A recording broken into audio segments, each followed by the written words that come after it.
what police have been telling us is that there hasn't been any reports of any incidents of intimidation overnight, but there was a protest which was not related to the strike action here in Marikana.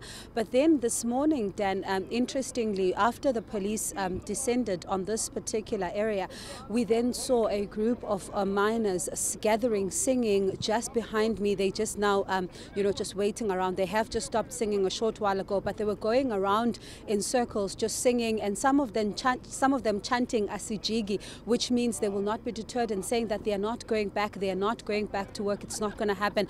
And some of them even around here saying funa, meaning they want the money that they have been demanding from mine management, and just that's what they have been singing. And we don't know whether or not it's in retaliation to police presence here in this area, or whether it is in relation to the meeting that they are expected to have around about 10 o'clock this morning, where we're also expecting that AMCU leader Joseph Mathunjwa will also be part of that meeting to address the protesters. Okay, Bongiwe, I hope you can hear me. Just tell us, have you seen any evidence of workers returning to their posts this morning? What we saw, Dan, driving through to Marikana police station earlier on this morning, we saw workers moving in groups, trying to get to some shafts which are not, in this vicinity.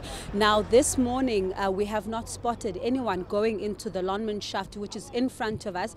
But what we've heard is from the Amplat spokesperson, Mpumi Sithole, is that over the past 2 days, they have seen workers coming through to do their medicals, and she says that for them that is a good sign, because it means that they're starting to consider coming back to work.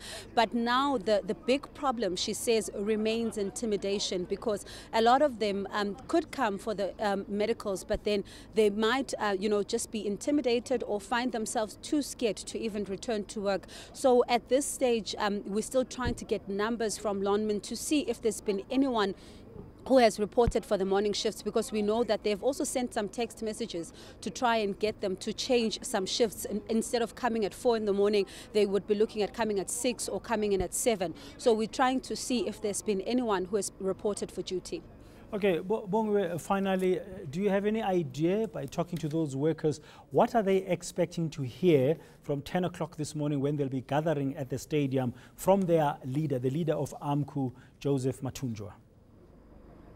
Speaking to some of them last night and some of them earlier on yesterday during the day, they said that what they want to hear is basically how there's going to be an end to the strike, and they know that the only thing that could end this is them getting their 12,500 rand, which they have been demanding. And they say that they hope his presence here is going to actually give an indication as to either if the talks are going to continue, or if mine management is actually going to come out and say that we will give you what you're demanding, or any sort of news pertaining to the strike. That is exactly what they're hoping to hear. But Dan, just to mention, they've been repeatedly saying that they are not willing to go back for anything less than 12,500 rand, because it's been 16 weeks, and if they go back now on their word, then it would have been a wasted 16 weeks. You deserve to know more. eNCA.com